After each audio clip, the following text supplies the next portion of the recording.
자리에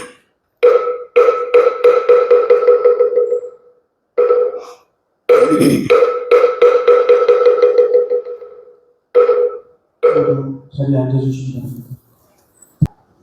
학인 스님 여러분, 안녕하십니까?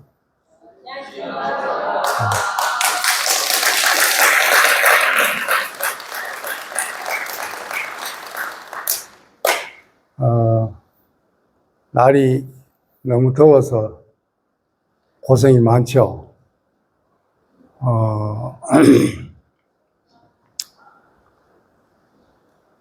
이 학인 시절에는 학인 신분이다 보니까 힘들고 고달프고 언제 졸업하고 비구니계를 받나 이렇게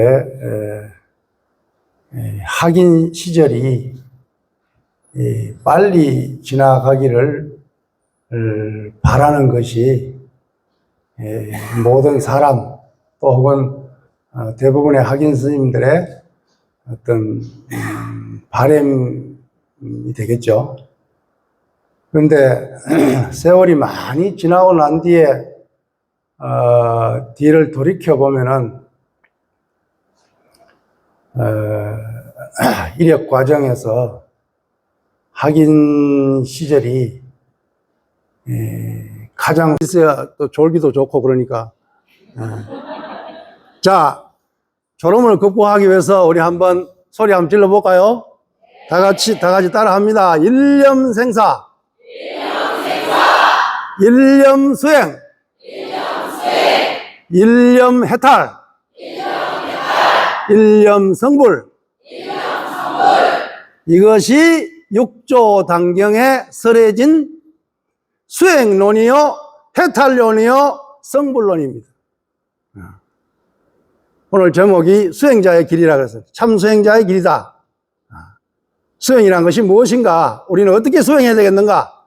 라고 했을 때 수행이란 것은 선방에 앉아가지고 좌선의 모습을 취하고 선정에 드는 것만을 선이라고 규정한다면은 그것은 너무 협소하다 이 말이에요. 선이란 것은 내가 현금 즉시, 현금 생사 즉시 지금 한 생각 일어나고 한 생각 사라지는 이 생사의 현장에서 고통 속에 빠져들 것인가? 아니면은 그 고통으로부터, 생사로부터 벗어날 것인가? 라는 문제다 이 말이에요. 그러니까 다리 꼬고 가부좌 털고 선방에 앉아 졸고 있는 것이 선으로 규정한다면 이것은 매우 잘못된 것이다. 그건 한 방편이 될 수가 있고 한 모습은 될 수 있지만은 선이란 것은 그렇게 협소한 것이 아니다. 선이란 것은 현대말로 옮기면은 깨어있고 열려있는 것입니다. 이것이 선입니다. 수행자는 항상 깨어있어야 됩니다. 그리고 열려있어야 됩니다. 여러분, 학인 여러분, 사랑하는 학인 여러분, 깨어 있습니까? 열려 있습니까? 출가라고 하는 것이, 여러분 출가한 지가 얼마 안 됐다 그러죠? 저보다는 작잖아요. 그렇죠?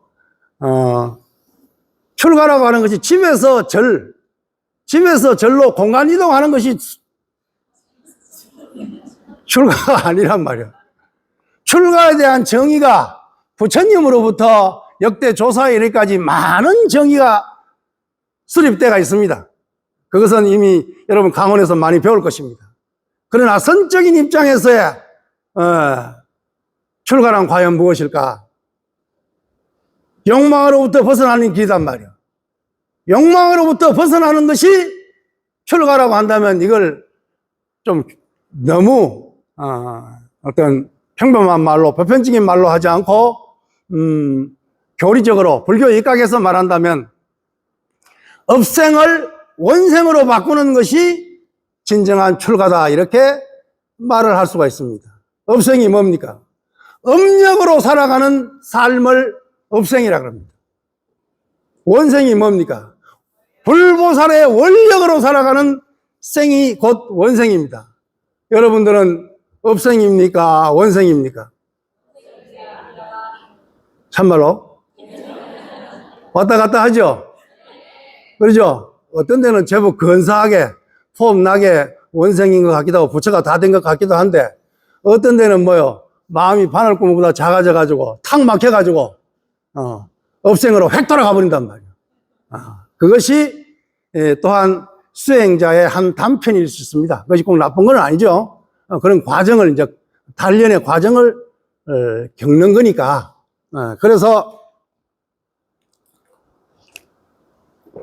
중생은 태어날 때부터 다급생내로 지은 그 업을 가지고 아래아식 속에 갈물이 되어진 저장되어진 업장 업식을 가지고 태어난단 말이에요.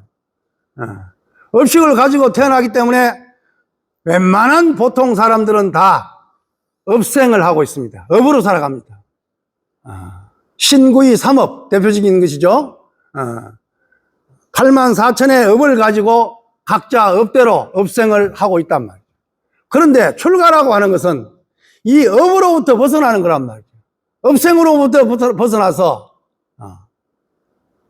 뜻으로 짓고 입으로 짓고 몸으로 짓는 삼업을 청정하게 하는 것이다라고 한다면 이 청정이 바로 원생이단 말이에요. 원력으로 살아간단 말이에요. 그 원력이 나의 원력인과 동시에 뭐요? 불보살님의 원력이단 말이에요. 그리고 역대 조사의 원력이단 말이에요. 그래서 여러분들은 이미 출가했습니다. 출가해서 다시 돌아간다 하더라 돌아갈 사람 없죠? 그럼 이쪽엔 대답 잘하는데 이쪽 야들은 와 대답을 안 해.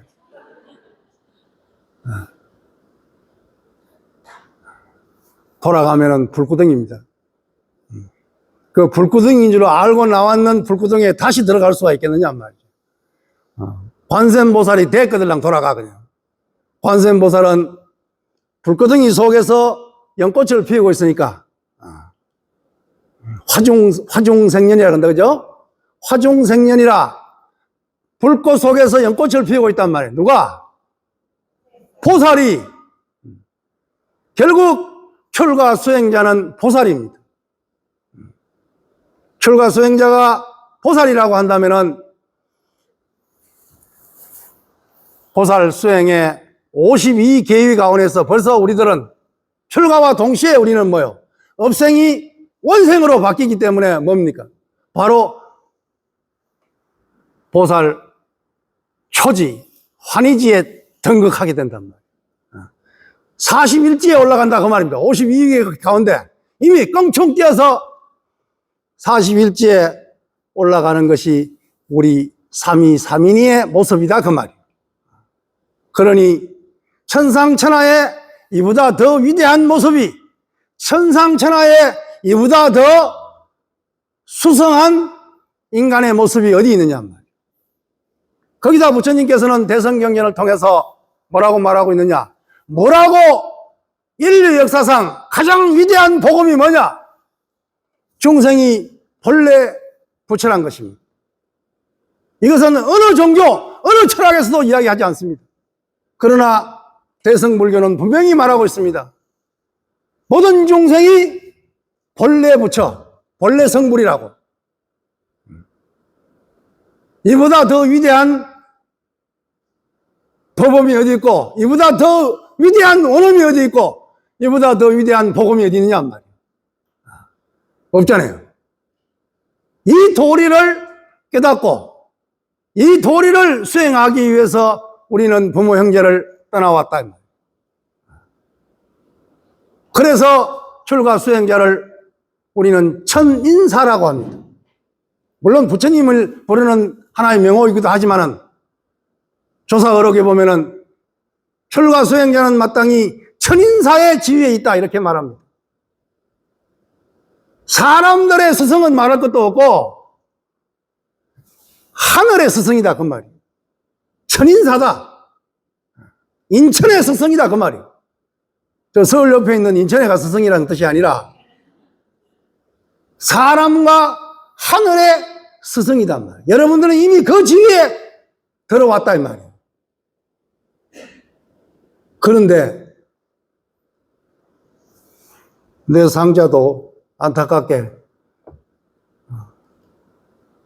2년차, 3년차, 4년차 하고 유턴해버린 사람이 있어. 너무나 가슴 아픈 일입니다. 아직 부처님 법을, 정법을 제대로 수행하고 제대로 깨우치기 전에 업의 마구니에게 잡아먹혀버렸단 말이에요. 업생으로 돌아가 버렸단 말이에요. 여러분들은 강원에서 공부하다 보면은 아이고 공부 힘들다 이런 생각이 들 때 있습니까 없습니까? 아이고 엄마 빨리 졸업했으면 좋겠다 이런 생각이 들 때가 있어요 없어요? 있죠? 있는 게 그게 사실입니다. 그래서 그런 마음이 들더라도 이미 여러분들은 뭐라 그랬어요? 부처님께서 제시한 보살 수행의 52계위 가운데 몇지에 올라가 있다고? 40일지 보살 초지 환희지에 이미 올라가 있단 말이야. 환희지라는 게, 환희란 말이 무슨 말이야? 기쁘다 하는 거 아니요? 여러분 지금 기쁩니까? 별로 안 기쁜 것 같은데. 그 모습 그대로 이미 환희지라 그 말이에요. 있는 그대로 이미 여러분들은 환희지를 성취했다 그 말이에요. 그런데 얼굴을 찡그리고 도반을 향해서 화를 내고 도반을 향해서 나쁜 소리 하고 대중의 화합을 깨뜨리고 세상을 그리워하고 그것은 초지에 오른 환희지에 오른 보살의 모습이 아니다 말이에요.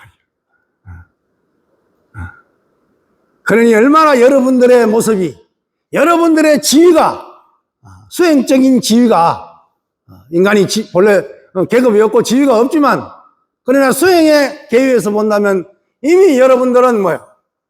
40일지 보살 초지에 오른 환희지에서 환희, 기쁨이 충만한 삶을 살아가고 있더라고요. 여러분들이 뭐가 부족합니까? 여러분들은 이미 뭐요? 본래 부처의 길에 접어들었습니다. 신도들에게 모든 중생이 본래 부처다 그러면 웃습니다. 아이고 스님, 예, 저는 중생인데요. 제가 어떻게 감히 부처입니까? 그래서 제가 말합니다. 보살님, 보는데 지장이 있습니까 없습니까? 부처님하고 똑같이 보고 있습니다. 듣는데 지장이 있습니까 없습니까? 이 작은 눈으로 삼천대천 세계를 보고 있지 않냔 말이에요. 이 작은 귓구멍으로 온갖 소리를 다 듣지 않느냔 말이에요. 이 입으로 세상 천지 만물을 다 씹어 조지고 있지 않냔 말이에요. 무엇이 부족하냔 말이에요. 아무것도 부족한 게 없어. 요즘 스님들이 종종 그럽니다. 노후 걱정을 한다고. 그래서 토굴이라도 장만해야 되고 중간 한 몇 년 하면 또 자가용도 하나 장만해야 되고 내 노후의 대책을 강구해야 된다는 거예요. 옛날 우리 선배 스님이나 우리 때만 하더라도 스님들이 노후 걱정한다는 말이 있을 수가 없습니다. 열심히 수행하면은 허법신장이 다 혼염하여 가폐한다고 말이에요. 아마 노후 걱정을 하는 사람은 저를 포함해서 노후 걱정을 하는 사람이 있다고 한다면은 이 사람은 열심히 수행하지 않는 사람입니다. 열심히 수행한다고 한다면은 불보살님이 뭐하고 허법신장이 혼염하는데 어찌 노후 걱정을 할 수가 있겠느냐. 출가해서 한 10년 동안은 뒤로 돌아보지 않고 열심히 수행해야 됩니다. 10년이 지나고 조금 꾀를 부리더라도 여러분들은 그 어기 중간에, 그 중간에 있습니다.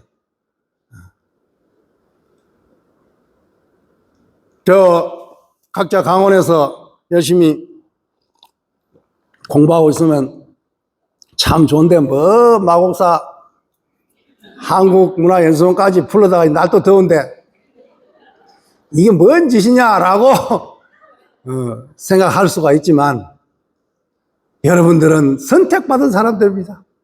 이렇게 교육을 시켜주잖아요. 우리 때는 이런 교육이란 게 없었어.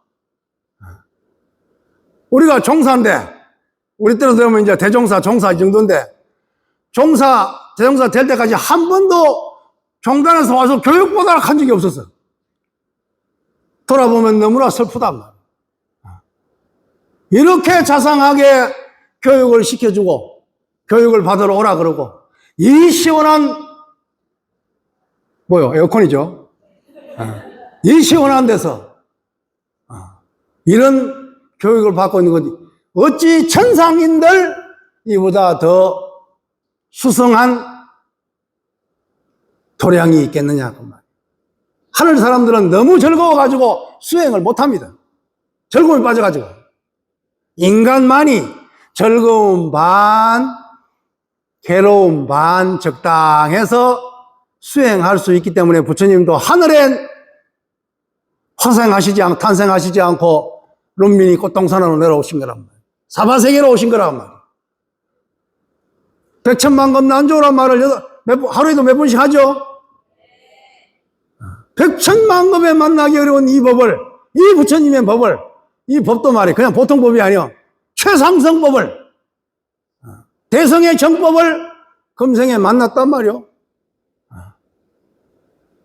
만났으면은 악은문견 덕수지했으면 반드시 결정코 원의 열의 진실이 열의 진실한 뜻을 깨우쳐야 되지 않겠느냐 말이에요.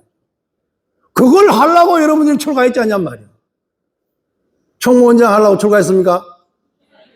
본사 주주심 하려고 출가했습니까? 아니 출가해서 수행하다 보니까 주지도 해야 되고 복지관도 해야 되고 또 심지어는 어려운 총무원장도 해야 되고 그 소임이단 말이에요. 소임. 그 소임을 보게 되는 것이지 그걸 위해서 우리가 출가한 겁니다. 우리는 오직 뭐요? 생사해탈을 하기 위해서 출가했단 말이에요.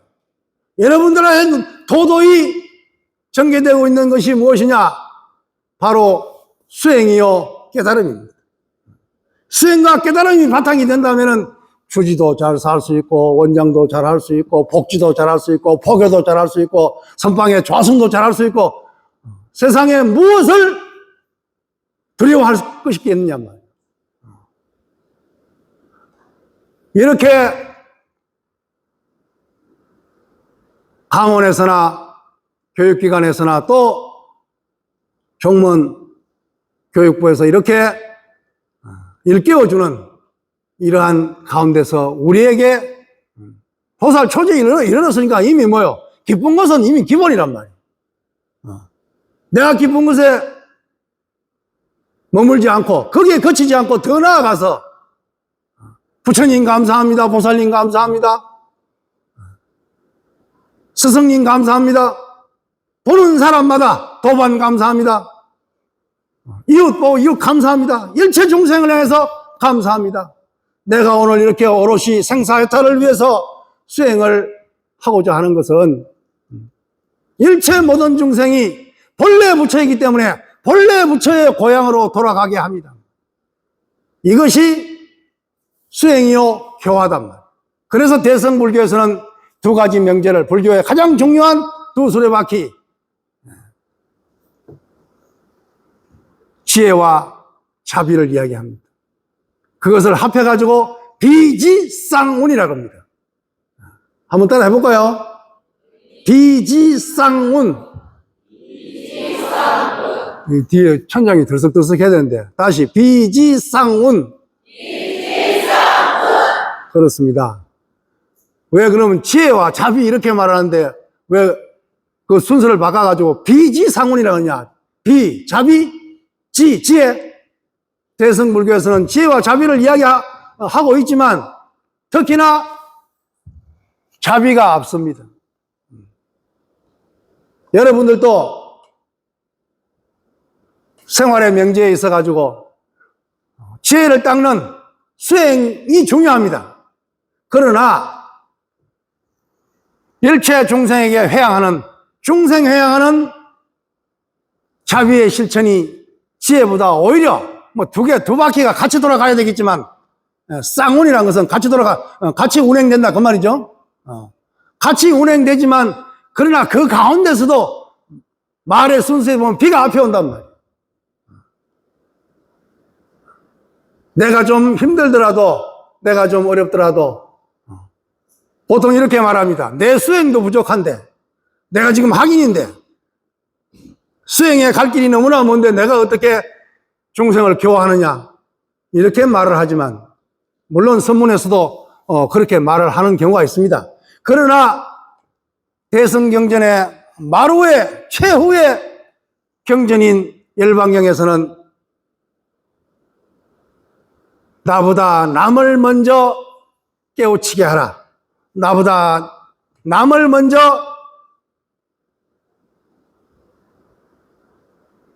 구경에 이르게 하라 라고 이야기를 하고 있습니다.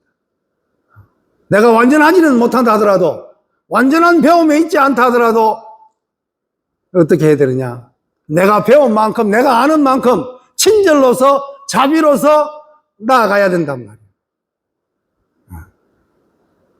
우리나라에서 제일 좋은 절이 무슨 절입니까? 더 크게. 그렇습니다. 제일 좋은 절은 신절입니다. 제일 안 좋은 절이 뭡니까? 강의하기가 참 수월하다. 절이, 건물이 절이 아니요, 여러분들의 하는 행위, 여러분들의 얼굴이 절입니다. 그래 안 그래요? 여러분들이 찡거리고 있으면 그 절 망한 겁니다. 여러분들이 환하게 환희지에 오른 보살로서 일체 모든 사람에게, 절에 찾아오는 모든 사람에게, 모든 중생이 본래 부처라고 한다면 나를 찾아오는, 내 주위에 있는, 나와 만나는 모든 사람이 다 본래 부처 아니냔 말이에요. 부처 아는 것이 어디냔 말이에요. 두두물물이 다 부처님이란 말이에요. 그러면 대할 때 불공을 갖다가 사시 맞이 올리는 것만 불공입니까? 사시에 천수 치고 사사라니 하고 지금 정례 공양 하는 그것만 불공이냐 그 말이에요. 그거는 애식으로서의 불공이고, 진짜 참 불공은 뭐요? 모든 중생이, 모든 생명 하나하나가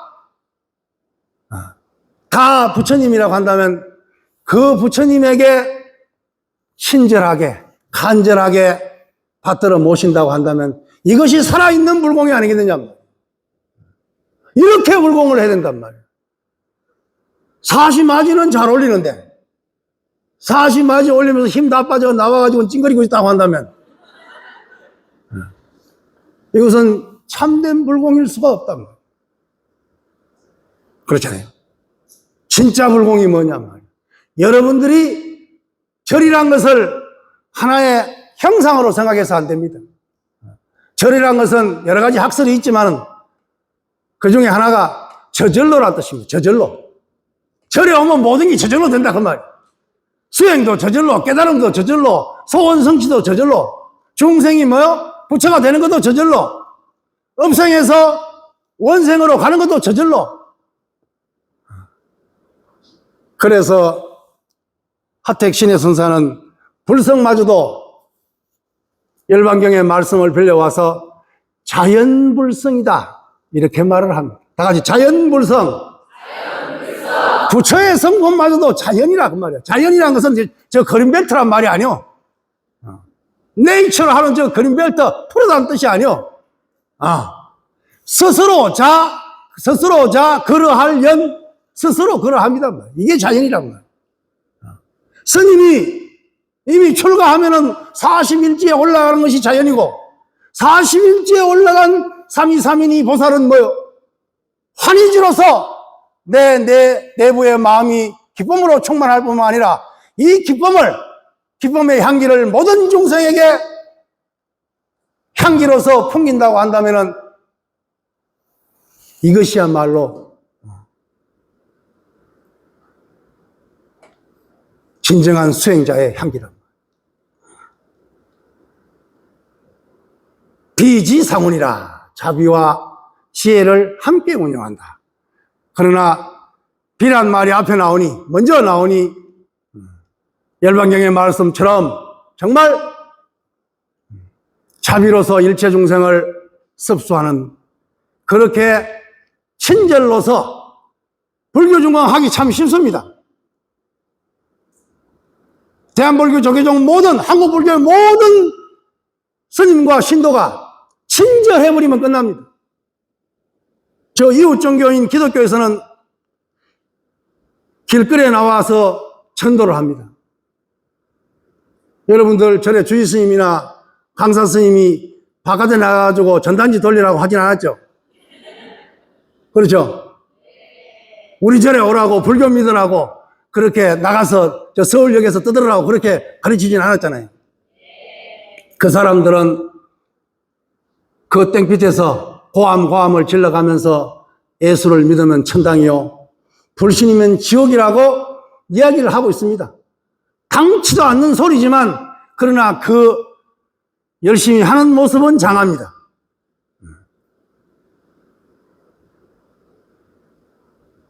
그러면 우리는 어떻게 된가? 오늘 참된 수행자의 길이다. 수행자란 말을 하고 있습니다. 특히 불교에서는 수행자란 말을 항상 씁니다. 또 수행이란 말을 쓴과 동시에 수행자란 말을 쓴단 말이에요. 수행이란 것은 뭐냐? 수행이란 게 뭐냐? 업생이 원생으로 바꾸어 나가는 것이 수행이라고 한다면, 더 구체적으로 이야기하면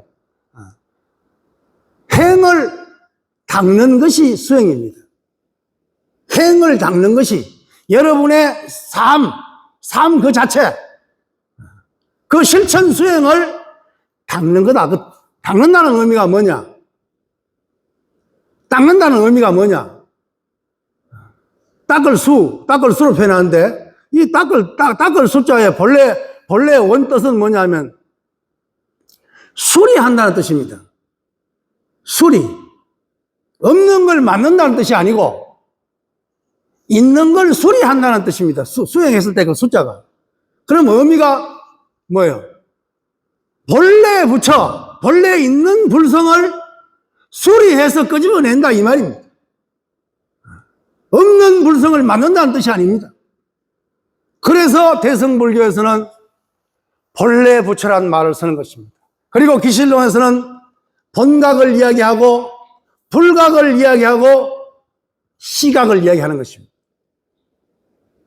기신론 배웠습니까? 몇 학년 때 배웁니까?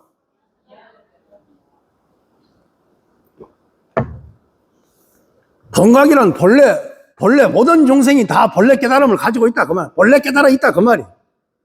근데 불각이란 뭐냐? 이것이 1심 2문 3대에서 보면은 1심이 본래 부처인데 본각인데 진여문으로 들락거리는 것이 아니라 생멸문으로 들락거리다 보니까 불각인 중생이 되어버렸단 말이에요. 그러면은 불각인 중생이라는 것이 나의 현주소인데, 현주소가 불각이라고 한다면은 본적의 주소는 어디입니까?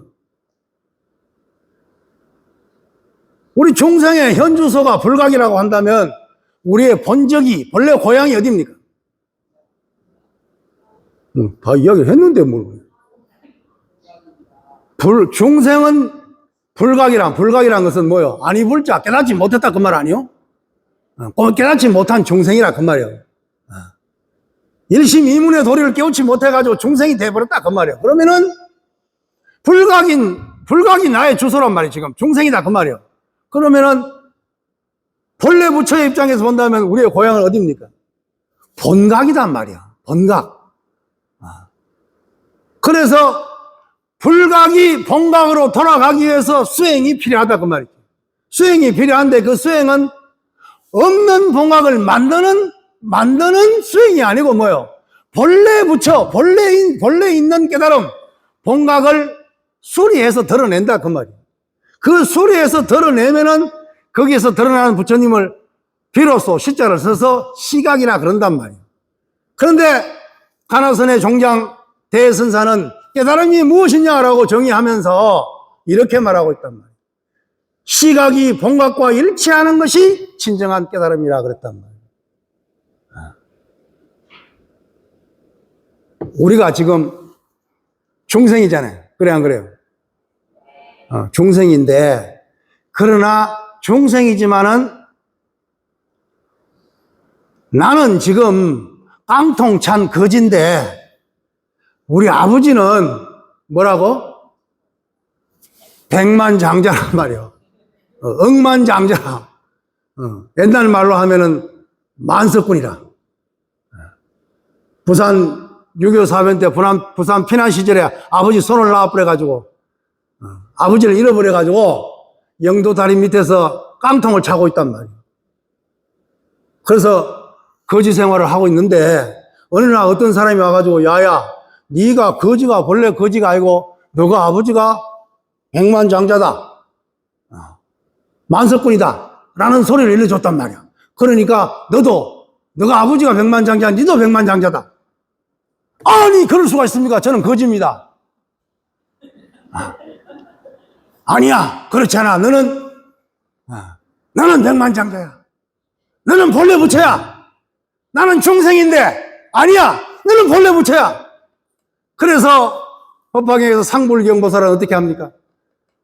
사람들에게 당신은 부처님이십니다. 당신은 부처님이시라 한단 말이에요. 그러니까 지나가는 사람이 야 또라이야 이가 라고 돌팔매질하니 자식이 쓸데없는 소리 한다면서 돌팔매질 한다. 그래서 돌팔매질 하면 돌을 맞아가면서 도망가면서 돌을 맞으면 아프니까 도망가면서 뒤돌아보면 뭐라 그럽니까? 당신은 부처님이십니다. 이런단 말이에요. 그러잖아요. 깡통창 거진 줄 알았는데 어떤 선지식이 와가지고 아니야 너는 본래 거지가 아니야. 너는 본래 부처야. 너가 아버지가 만석군이야. 백만장자야. 믿지 않았지만 그 소리를 듣고 또 듣고 가르침을 받고 또 받아서 내가 본래 부처로구나. 내가 백만장자의 아들이로구나. 그래서 내가 백만장자구나. 라고 믿는 것이 신심이란 말이에요. 불각인 중생이 깡통찬 거지가 그 아들이 아버지가 백만장자인 줄 알았으면 어떻게 해야 됩니까? 아버지를 찾아가면 되죠. 그렇죠? 그 찾아가서 아버지의 재산을 상속받는 그 과정을 그런 것이 법화경에 나오는 장자와 거지 아들의 이야기란 말이에요. 이걸 벤치마킹 해가지고 저 기독교에서 성경에서 탕자와 자식이란 드라마를 만들고 있단 말이에요. 그러면 결국 수행이란 것은 뭐냐? 지금은 현주소가 중생이지만은 본래 부처로 돌아간다는 겁니다. 돌아가는 것이 이것이 수행이다. 그럼 수행이 참 어렵고 힘드는 건데 왜 자연이라고 말하냐? 저절로 된다고 말을 하냐? 육조단경에서는 명경 이야기를 하고 있다 그러죠? 밝은 거울 이야기를 하고 있다 그러죠?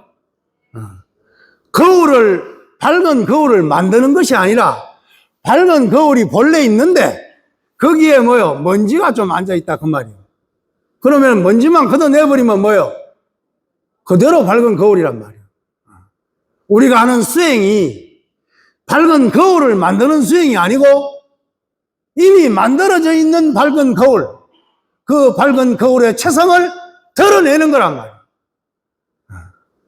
그래서 이미 다 되어 있기 때문에 원래 아버지가 이미 백만장자이기 때문에 만석군이기 때문에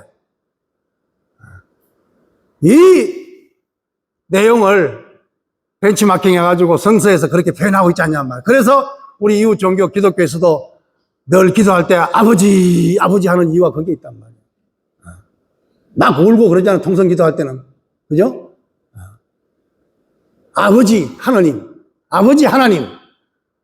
우리 불교로 말하면 그것은 본래 부처란 말입니다. 하나, 일심, 부처, 본래 부처. 이게 수행입니다. 그래서 대성에서는 보살의 수행을 이렇게 말합니다. 부주생사 부주 열반 이렇게 말합니다. 안일부자에 머물주자 생사 열반. 생사에도 머물지 않고 열반에도 머물지 않는다. 우리가 수행을 하는 것은 뭡니까? 생사를 해탈하기 위함이다. 그러죠? 생사를 벗어나기 위함이단 말이에요. 그러니까 생사를 벗어나는 거니까 생사에 머물지 않는다. 그 말입니다. 생사에 머물지 않기 위해서 우리가 이렇게 더운 여름날 이렇게 공부를 하고 있단 말이에요.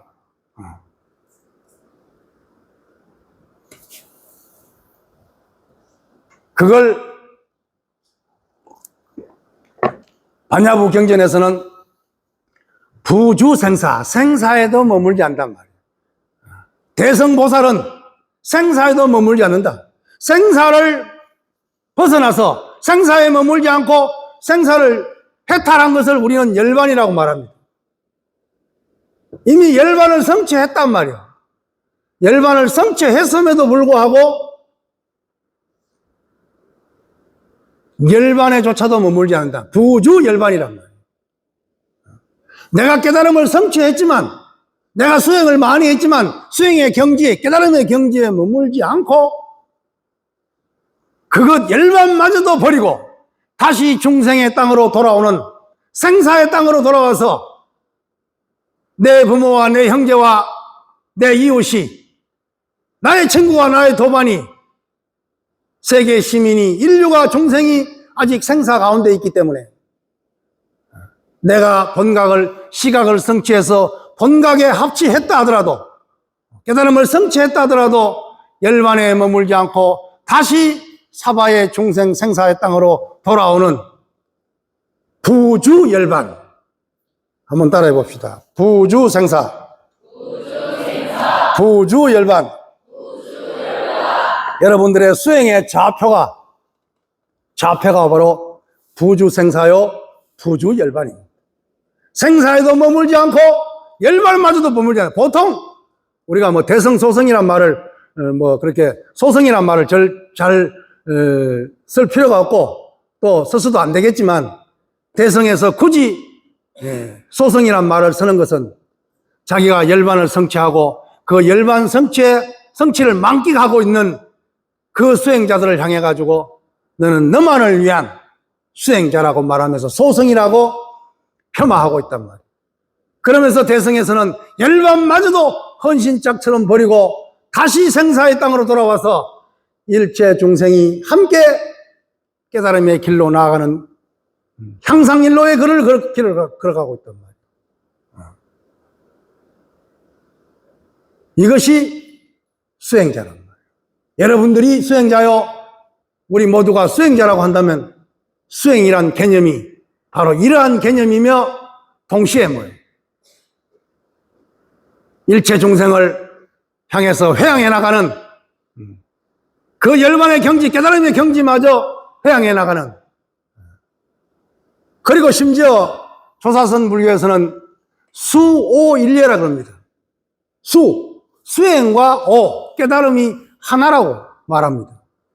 우리는 어떻게 말합니까? 수행이 원인이 돼가지고 그 수행의 결과로서 깨달음을 이야기합니다. 그래서 혹자는 말합니다. 나는 수행이 다 되기 전에는 좌복을 떠나지 않겠어. 그 참 용기가 가상합니다. 그 용맹이 가상합니다. 그러나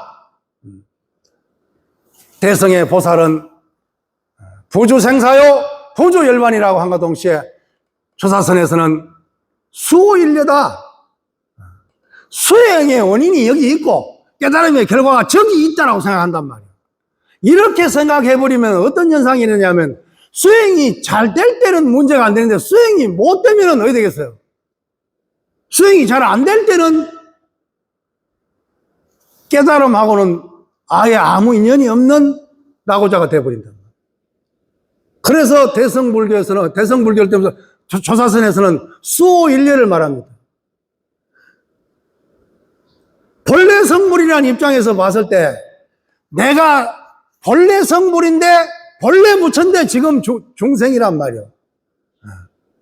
그러면 중생이 다시 본래 부처가 되기 위해서 수행을 한다고 한다면은 그 수행은 뭐예요? 중생으로서의 몸짓심과 동시에 뭐예요? 내가 중생이면서 본래 부처니까 본래 부처의 깨달음으로서의 발현이 될 수 있단 말이에요. 나의 이 수행이, 다시 말하면 화두를 들고 화두를 하고 연불을 하고 주력을 하고 독경을 하고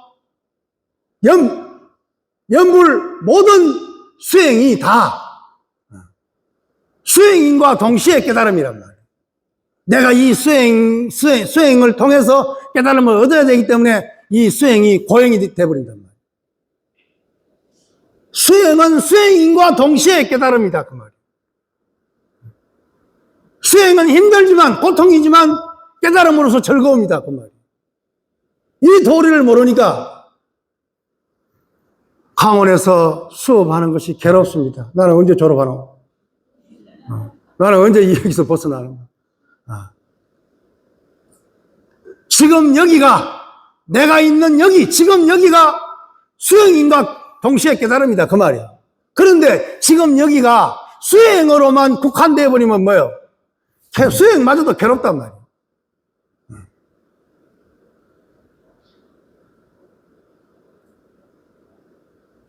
조사선에서 수호일리를 이야기하는 이유가 중생으로서 닦는 행위인과 동시에 부처로서의 작용을 하고 있는 그러한 것이 수행이자 바로 깨달음이다. 그래서 수호일리를 주장한단 말이에요. 그래서 여러분들이 본래 부처임을 굳건히 믿고 금생으로부터 다음 생에 성불하는 그날까지 물러나지 않겠다. 이게 발심입니다. 신심이 있으면 그 다음에 발심을 해야 됩니다. 발심. 이 속가에서 하는 말로,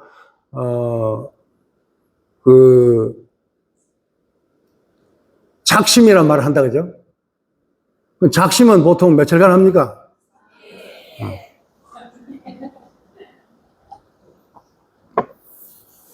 작심은 3일인데 발심은 얼마나 합니까?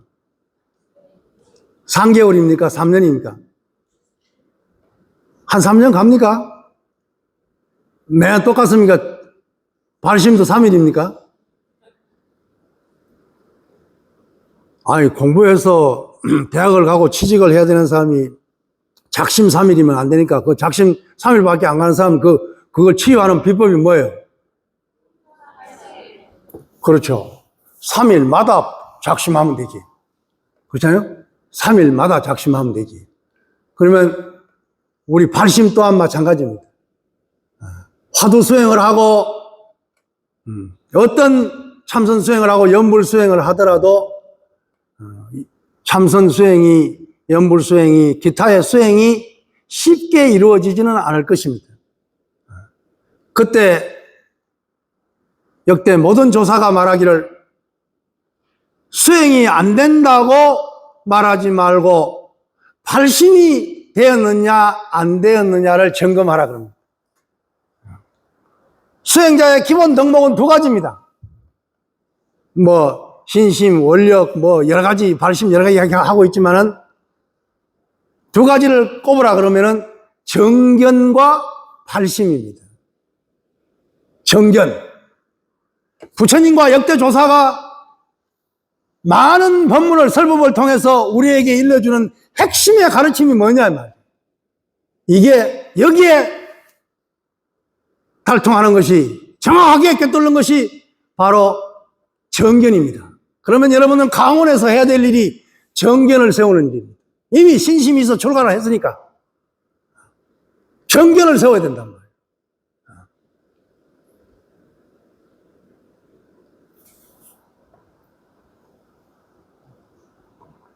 정견을 세움과 동시에 뭘 해야 되겠습니까? 발심을 해야 됩니다. 발심은 결정코 깨달음을 성취하겠다, 견성성불하겠다, 그리고 일체 중생을 제도하겠다. 이것이 발심입니다.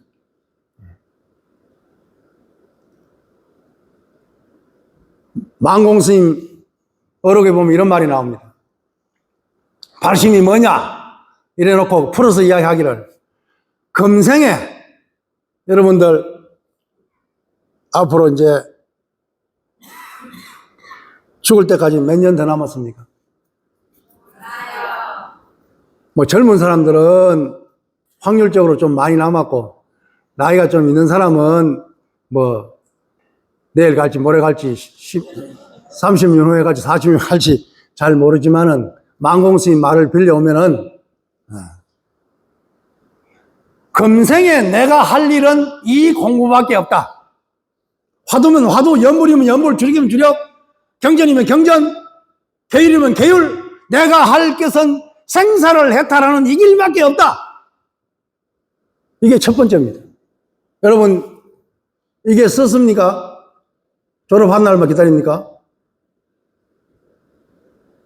내가 금생에 죽는 꼴가닥 숨 넘어가는 그때까지 내가 할 일은 이 공부밖에 없다. 화두 돌릴 일밖에 없다. 연구할 일밖에 없다. 알아차림할 일밖에 없다. 주력할 일밖에 없다. 경률론 3장에 박통하는 일밖에 없다. 라고 그것이 그 입지가 써야 된다 그 말입니다. 그것이 첫 번째입니다. 죽을 때까지 내가 할 일은 이것밖에 없단 말이에요.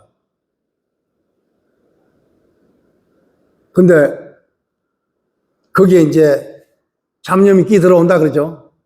이번 방학 때는 어디 가야 되고, 졸업하면 뭐 해야 되고, 이렇게 끼어 들어온단 말이에요. 끼어 들어오더라도 분명하게 뚜렷하게 입지를 세우기를, 금생에 내가 죽는 그날까지 나는 이 공부밖에 할 것이 없다. 이것이 써야 된단 말이에요.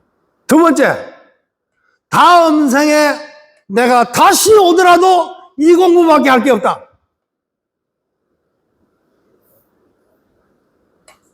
다음 생에 다시 옵니까? 안 옵니까? 못 옵니까? 못 오는 데는 대강 크게 두 가지 부류가 있습니다. 인간의 몸을 받지 못하고 사막도에 떨어지는 떨거지가 하나 있고, 또 하나는 서방경도 극락세계로 가버리면 못 옵니다. 극락세계로 가서 못 오는 사람은 아미타 부처님을 스승으로 하니까 뭐 내비둬버리고 그건 우리가 관여할 바 없고, 인간의 몸을 벗어나서 사막도의 몸을 받는다는 것은 좀 거시기 하잖아요. 그래 안 그래요? 그래서 사막도에 떨어지지 않고 극락세계에 가지 않는다면은 다시 와서 이 모습으로 살기를 발언해야 되겠죠. 그게 멋있는 일 아닙니까? 내가 인생을 한 70년 살아보니까 이 세상에서 가장 아름다운 모습이 여러분들의 모습이요 나의 모습이더라 그 말이에요. 그래서 나는 아침에 세수할 때 거울을 볼 때마다 내가 제일 잘났다. 내가 잘생겨서 잘난 것이 아니라 이 모습이 가장, 출가 수행자의 모습이 가장 위대한 모습이란 말이에요. 그래서 삼계를 벗어난 지장보살마저도 뭐요? 우리의 모습을 본 따가지고 그랬잖아요. 그렇잖아요? 여러분들이 그러한 자긍심이, 그러한 수성한 마음이 있어야 된단 말이에요. 왜 찌지해가지고 머리 깎고 성복을 입고 가사장삼을 수하고 안으로 움쳐 들어가지고 그렇게 찐필이 같은 모습으로 그래 있냔 말이에요. 인천의 스승인데 아니 공부 부족한 거, 수행 부족한 거는 앞으로 사학하고 따라가면 되니까, 공부하면 되니까 뭐가 부족합니까? 부족한 게 아무것도 없어. 열심히 하면 돼.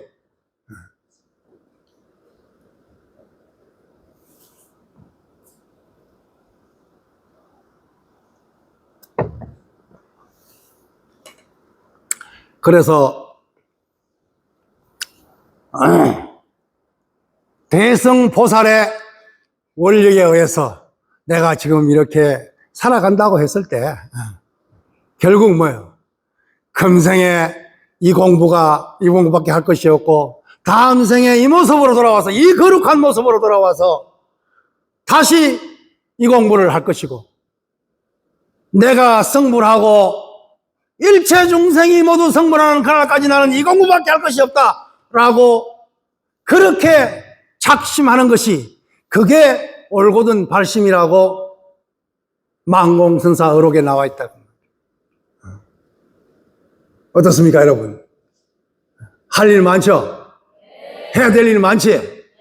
많이 있는 걸 마음껏 하란 말이야. 하는데 가장 중심축이 되는 것이, 가장 기본이 되는 것이, 근본이 되는 것이 나는 금생에 이것밖에 할 것이 없구나 라고 돌아간다면 그건 참 수행자란 말이야. 다음 생에 돌아오더라도 원력을 세워서 난 다시 와서 이 모습으로 수행으로 살아가겠다. 일체 중생을 제도하겠다. 내가 성불하고 일체 모든 중생이 성불하는 그날까지 나는 이 용맹심을 물러나지 않겠다라고 하는 이것이 진정한 진발심이라고 했단 말이에요. 진발심 한번 해볼랍니까? 에이, 스님, 하는 소리 우리가 다 어떻게 하노? 요렇게 꾀를 낼랍니까?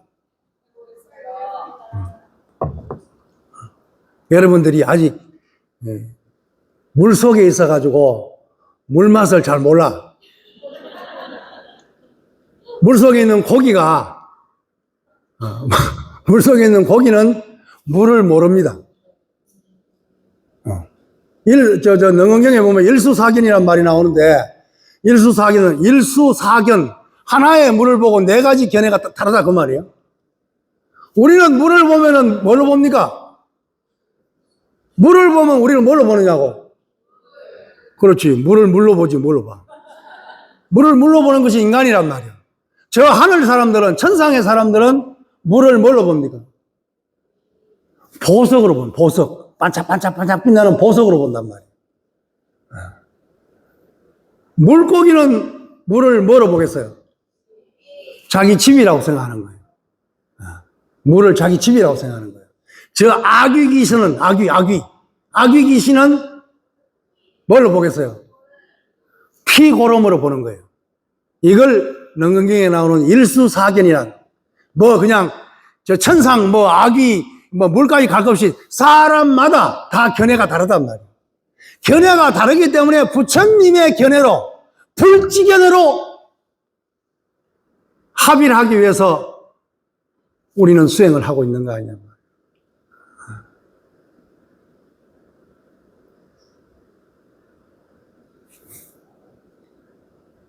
이렇게 다른 견해를 가지고 있다 하더라도 우리는 결정코 수행자이기 때문에, 수행자라고 하는 것은 아주 아름다운 말입니다.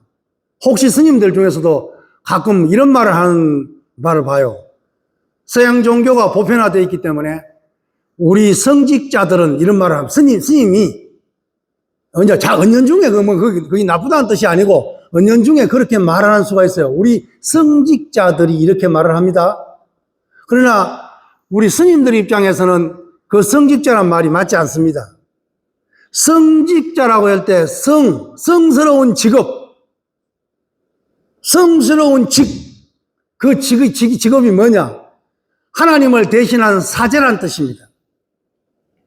하나님이 따로 있고 하나님의 종으로서, 하나님의 제자로서 그 직을 대신 수행하고 있기 때문에 그 사람들을 성직자라고 합니다. 그러나 우리는 부처님을 대신하는 사람들이 아니란 말이에요. 하나님을 대신하는 사람이 아니라 자기 부처, 본래 부처, 자기 부처, 니도 부처, 나도 부처, 우리 모두가 부처가 되는, 이걸 화엄경에서는 부처와 부처가 사는 세상을 화엄경에서는 대동세상이라고 했단 말이에요. 지금 대통령 된 분이 내세울 대동세상이란 말을 내세우대요. 그분이 내세우는 대동세상은 인간이 골고루 잘 사는 세상이 대동세상이지만, 불교 화엄경에서 말하는 대동세상은 모든 중생이 다 부처로서 성불해서 부처가 되어서 사는 그 불국토를 대동세상이라고 해요. 그런데 우리는 하나님을, 부처님을 대신하는 직업이 아니란 말이에요. 출가 사무는 오로지 뭐예요? 본래 부처를 회복하기 위한, 부처가 되기 위한 수행자일 뿐이란 말이에요.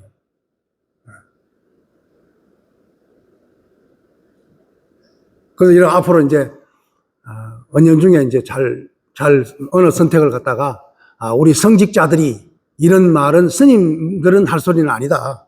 우리는 뭐예요? 지장보살, 관세음보살은 영원한 수행자잖아요. 그렇잖아요. 이 부처의 경지를 이룩 했지만 일체 중생이 성불할 때까지 나 성불 안 하겠다. 성불을 보류하고 못해서가 아니라 일체 중생과 더불어 함께하기 위해서 수행자의 모습으로 나투시는 지장보살처럼 관세음보살처럼 우리는 아름다운 수행자랍니다.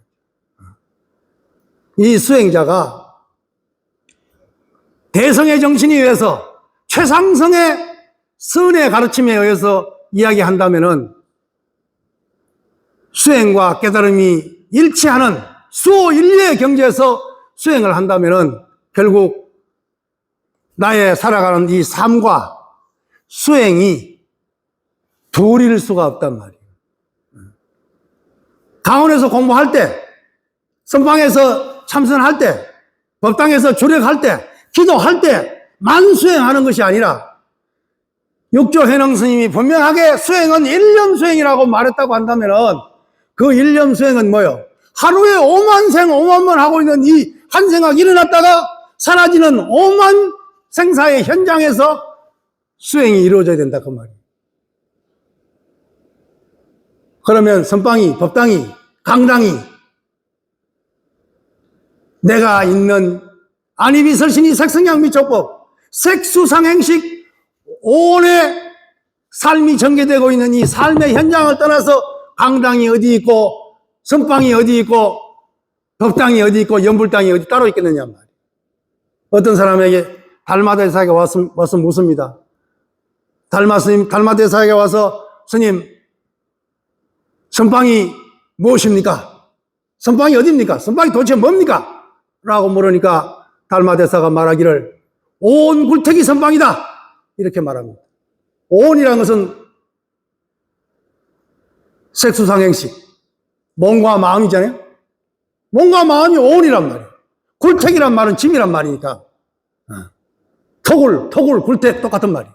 그러면 온 굴택이 선방이라고 달마대사가 이미 2000년 전에 선포를 했단 말이에요. 그런데 나는 선방에 못 가고 나는 강당에 강도리도 못 되고 또 나는 늘 연불도 할 수 없고 그래서 난 수행을 못한다라고 수행에 기회가 없다라고 말한다면 이건 잘못된 것이란 말이에요. 온 굴택이 선방이라고 한다면 결국 뭐예요? 내가 내 몸과 내 마음이 있는 이 자리가 법당이요 선방이요 연불당이라 그 말입니다. 그렇다고 한다면 내가 시간이 없어서 내가 공간적인 구비가 안 돼가지고 내가 수행을 못한다? 이건 있을 수가 없다. 그럼 수행은 결국 뭐예요? 나의 삶 자체가 수행이 돼야 된다 그 말입니다.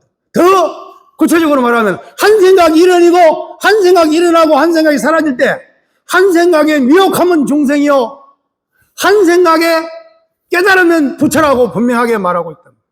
이건 내 말이 아니라 육조 해능대사의 말씀이랍니다. 그 더 나아가서 마조 스님은 이렇게 말합니다.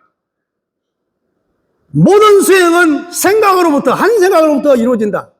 생각을 따라가면 중생이요 생각을 돌이켜 반조하면 수행자요 생각에 자유자재하면 부처다 이렇게 말합니다. 여러분들은 이 셋 중에 어디에 속해 있습니까? 생각을 따라다니고 있습니까? 생각을 반조하고 있습니까? 반조해서 화두 연불하고 있습니까? 아니면 생각을 자유자재해버렸습니까? 이 셋 중에 여러분은 어디에 속해 있습니까? 말인말 해봐. 하루 종일 오만생 오만사 하면서 오만 가지 근심걱정 오만 가지 번뇌망념 속에서 생각 따라 졸졸졸 따라다니면은 생각과 나를 동일시해서 생각을 따라다니고 있으면은 이건 생각의 종이란 말이에요. 그래서 하루 종일 종로로 하고 있단 말이에요. 하루 종일 헛살림살이 헛방 노름놀이 하고 있다고 말이에요. 그러면서도 수행 잘하고 있다고 생각한단 말이에요. 화나는 생각이 일어나면 화 따라가 버리고 미운 생각이 일어나면 미운 생각 따라가 버리고 고운 생각이 일어나면 고운 생각 따라가 버리고 짜증나는 생각이 나면 짜증 따라가 버리고 하루 종일 생각 따라 돌아다니기 바쁘란 말이에요. 이게 중생이란 말이에요. 한 생각이 일어나면 그것이 미운 생각이든 고운 생각이든 화나는 생각이든 이 본래 공한 도리를, 일념이 공한 도리, 일념 불생의 도리를 깨우친다고 한다면 그 생각 따라 갈 필요가 없단 말이에요. 생각은 생각이고 나는 나니까. 나는 본래 부처다. 부처로서 살아가면 된다는 것입니다. 조사선의 핵심이, 조사선에게 와서 어떤 사람이 부처가 무엇입니까? 묻습니다.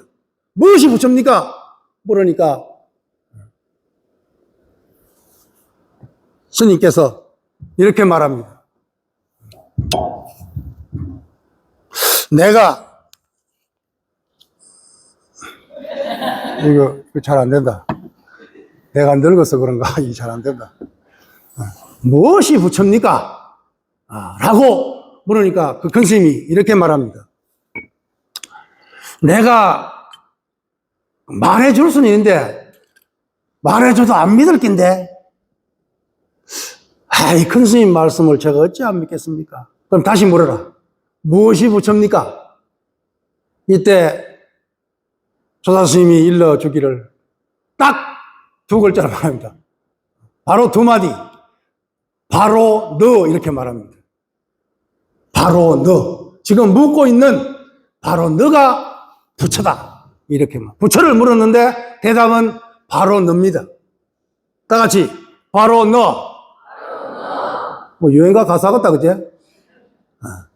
바로 너. 지금 묻고 대답하고 있는 네가 안이비설신으로서 색선명미촉과 경계를 대하고 있는 오만생 오만사 하고 있는 네 근본이 바로 부처라고 말을 한다. 그래서 생각 따라 가면은 중생이요. 생각 따라 가면 중생이요. 생각을 돌이켜서 반조하면은 수행자요. 생각에 자유자재하면은 부처다라고 마조선사가 이야기를 하고 있다. 여러분들은 지금 업생에서 갓 탈바꿈 해가지고 껍질 벗고 나와가지고 원생에 들어왔단 말이에요. 들어왔기 때문에 혹시 생각 따라 다니는, 생각에 미혹해서 생각 따라 다니는 경우가 있다 하더라도 바로 돌이켜서 회광반조, 일념반조, 모든 수행은 반조로부터 이루어집니다. 비파사나가 되었던, 연불선이 되었던, 묵조선이 되었던, 간화선이 되었던 어떤 수행도 반조로부터 이루어집니다. 그래서 달마선을 반조선이라고 합니다. 돌이켜 비추어란 말이에요. 천생각 만생각 5만 가지 경계가 일어나더라도 그 경계에 따라가지 말고 경계에 속지 말고 그거는 헛개입니다 말이에요. 일체 유의법이 여모 환포형이다 그 말이에요. 따라가지 마라. 속지 말아라. 동일시하지 말아라. 과감하게 분리해라. 물들지 않는 84,000 번뇌의 물질이 않는 독야청청한 본래 부처로 살아라. 이것이 네가 부처니까 부처로 살아라. 이것이 조사선의 가르침입니다. 여러분들이 부처로서 뭐가 부족합니까? 아무것도 부족한 것이 없습니다. 그래서 삶 자체, 한 생각, 천생각, 만생각, 5만 가지 생각이 일어났다 사라지는 이 경계 가운데서, 이 삶 가운데서 이 삶이 그대로 수행이 돼야 된다. 그 말입니다. 그것이 참선이고, 그것이 연불이고, 그것이 주력이고, 그것이 경전을 공부하는 도리다. 그 말입니다.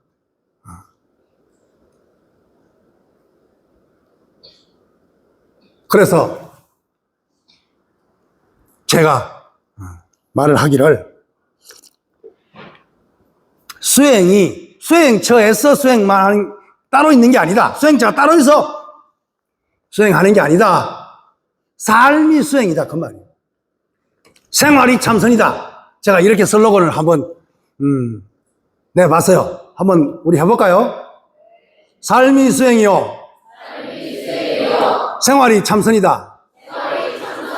그러면 여러분들은 하루 24시간 365일 늘 수행하고 있는 겁니다. 늘 깨닫고 수행한다는 것은 수행과 깨달음이 둘이 아니니까 늘 깨닫고 있는 거예요.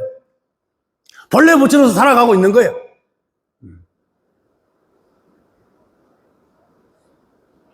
삶을 떠나서 수행이 있을 수가 없단 말이에요. 그것이 육조 해능 스님의 조계 해능 대사의 근본 가르침이단 말이에요. 일념을 떠나서 어디 수행이 있을 수 있냔 말이에요. 일념이 곧 나의 삶이니까. 삶이 수행이요. 생활 그대로가. 생활이라는 것이 별게 있어요? 안이비설신이가 색성량 미촉법을 부딪혀가지고 거기서 안식계 내지 의식 18경계 속에서 살아가는 게 이게 인간의 삶이란 말이에요. 이 경계가 헛개미 경계인 줄, 영웅환포형의 도리인 줄 알아버리면은 허상이 실상이 된다 그 말이에요. 이것이 우리 수행자가 밟아 나가야 될 일들이다 그 말이에요. 지금 강원에서 힘들죠? 강사 스님 와 계시나? 강사 스님 안 계신다고 생각하고 말해봐요. 힘들죠? 힘 안 듭니까? 아, 수성하시다. 좀 힘들고 좀 고달픔이 있더라도 세상에서 이 꽃도 그렇잖아요. 꽃이 피가 한 열흘 한 달쯤 뭐 아무리 100일롱이라도 한 50일 정도 지나가면은 좀 꽃이 좀 그렇잖아요. 출가의 꽃도 갓핏 꽃이 아름답습니다. 여러분들은 지금 출가해서 꽃이 지금 아주 아름답게 피어 있는 꽃입니다. 얼마나 아름답습니까? 세상에 마실에서 이쁘고 잘생긴 사람이 스스로 이쁘고 잘생겼다는 걸 압니까 모릅니까? 미인인 줄 알아요 몰라요? 본인 스스로가 아니까 꼴값을 하겠지. 그렇잖아요? 꼴값이란 생긴 값이거든. 생긴 값을 한다 그 말이요. 그렇잖아요? 여러분들은 부처님 경전에도 말씀하셨고 조사어록에도 말씀하시고 여기서 월암스님도 이야기하고 있듯이 갓 피어난 아주 청순한 아름다운 한 송이 꽃이란 말이요. 저는 늙은 꽃이고 곧 떨어지려고 하는 꽃이고 조금 있으면 낙화가 된다. 낙화. 뭐 낙환들 꽃이 아니라고 말하지만 꽃이 떨어지면 보기가 흉해. 그러나 여러분들은 아름다운 꽃으로 활짝 피어있는 이 시절이, 이 강원 시절이, 이 학인 시절이 얼마나 소중하고 인생의 황금기에 있다는 것을 간절하게 사무치는 마음으로 열심히 공부를 하고 싶죠? 네. 해야 되겠죠? 네. 내가 뭐 하라 마라 한다고 하겠습니까? 여러분 스스로가 또 정견을 세우고 발심을 해서 당당한 출가 수행자, 당당한 납자가 되어서 이 조계의 문풍을 드날리는 것은 말할 것도 없고 세계 만방에 삼천대천세계의 부처님의 정법의 당간을, 정법의 깃발을 휘날리자. 약속합니까? 네. 우리 멋있게 수행하다가 다음 생에 와서 또 수행하든지 아니면 극락세계로 가든지 견성성불하고 일체 중생을 제도하는 요익중생의 길로 굳건히 걸어 나갑시다. 성불하십시오.